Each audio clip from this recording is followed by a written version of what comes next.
नमस्कार, आप देख रहे हैं DSD न्यूज़ और मैं हूं आपके साथ गौरी रानी। इस वक्त हमारे साथ बात करने के लिए कांग्रेस के पूर्व सांसद फुरकान अंसारी हैं, जो कि विधानसभा आए हुए हैं। हम उनसे बात करते हैं। सर, जिस तरीके से झारखंड में लगातार मॉब लिंचिंग हो रही है, पहले मुबारक खान के साथ हुआ, उसके बाद संजीव वर्मा के साथ हुआ, तो मुबारक खान के परिवार को आपके बेटे इरफान अंसारी लेकर के आए, लेकिन एक संजीव वर्मा है, उनके घर पर नहीं किसी ने पूछताछ की, ना ही उनसे मुलाकात की। देखिए, पहली तो बात यह है, बेटा मत बोलिए, सीधे बोलिए कि जामताड़ा कहीं मेरे ले गए।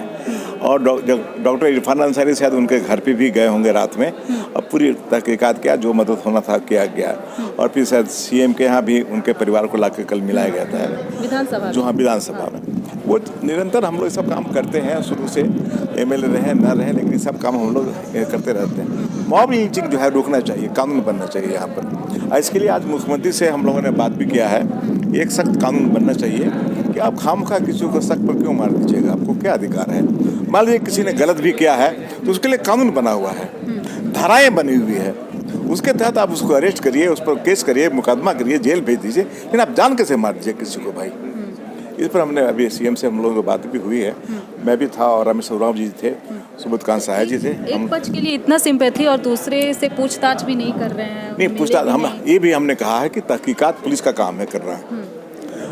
पूछताछ उधर भी कर लीजिए जिससे पर इल्जाम लग रहा है, और उसके बढ़िया से उसका अनुसंधान करिए इस केस का। लेकिन अनुसंधान कर लीजिए, अगर दोषी जिसको मारा वो दोषी अगर है तो मारने का अधिकार किसी को नहीं है। किसी को आप उसको जेल कड़ी से कड़ी सजा दिलवा दीजिए, कोर्ट जेल भेज दीजिए, साल में फास्ट ट्रैक कोर्ट में डाल करके उसको 10 साल 15 साल की सजा दिलवा दीजिए। लेकिन आप मारने का अधिकार किसी को नहीं है। सर, आपका एक बयान जो कि बहुत ज़्यादा हाईलाइट हो रहा था कि RPN सिंह, जो कि झारखंड प्रभारी हैं, वो आते हैं झारखंड और मंत्री से, विधायक से पैसे लेकर जाते हैं। इसमें कितनी सच्चाई है? देखिए, इस सब की बात हमने कहा नहीं है, कभी अखबार में छपा किसी ने छाप दिया होगा, मैं नहीं जानता हूँ। लेकिन ये बात है कि RPN सिंह के, लेकिन मैं ये बात कह सकता हूँ कि जो हमारे प्रभारी हैं, इससे हमारा पार्टी कमज़ोर हुआ है और पार्टी चलाने के उनको अक्ल नहीं है। एक और जो आदमी अक्ल नहीं है सर, आप कह रहे हैं, लेकिन वो झारखंड ना अनुभव है ना अकल है। उसको सुनिए, ये पार्टी जैसे चला रहे हैं उस तरह से पार्टी नहीं चलता है।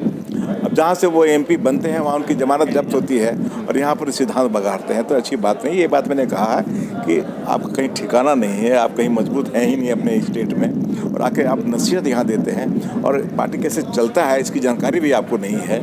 अब अभी तक 4 साल 5 साल हो गए, अभी तक अपने पार्टी संगठन की जो है हमारी कमेटी नहीं बनी है। ये दुर्भाग्य की बात है। आप जो है कोऑर्डिनेटर से पार्टी चलाइएगा, ये कभी नहीं है। किसी राज्य में इस तरह की व्यवस्था नहीं है कांग्रेस पार्टी में।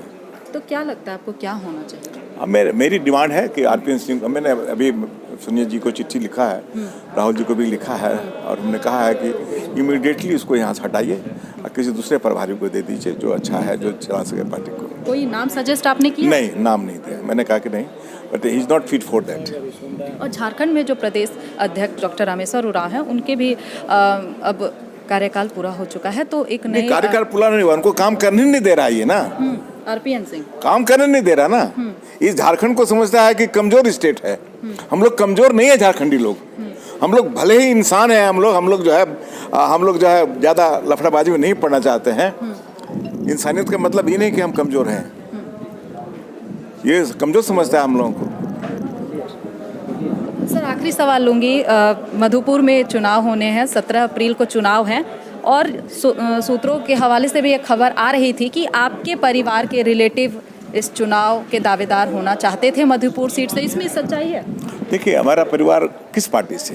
कांग्रेस कैसे लड़ेगा? महागठबंधन में वो सीट JMM का है, लेकिन मेरा परिवार कैसे लड़ेगा वहाँ? आपके बेटे इरफान अंसारी चाह रहे थे कि उनका परिवार? कभी भी इरफान अंसारी नहीं कभी चाहा, और ना हमने चाहा। और वो सीट JMM का है। महागठबंधन में जो हमारा गठबंधन है, तो वो ऑटोमेटिक वो सीट JMM का है, इसलिए कि सीटिंग MLA हुसैन अंसारी जो थे, जो मंत्री थे, जिनका डेथ हो गया, तो हम लोग कहा कि उनके बेटे को आप टिकट दीजिए, उसी का हक बनता भी है। क्या लग रहा है जीत किसकी होगी वहाँ पर? 110% महागठबंधन की जीत होगी। वहाँ BJP नाम का कहीं कुछ नहीं रहने देंगे इस बार हम लोग। बंगाल में भी रहने नहीं देंगे, यहाँ भी रहने नहीं देंगे, बस because Madhupur is the border of the West Bengal. West Bengal से भी सफाया और यहाँ से भी सफाया।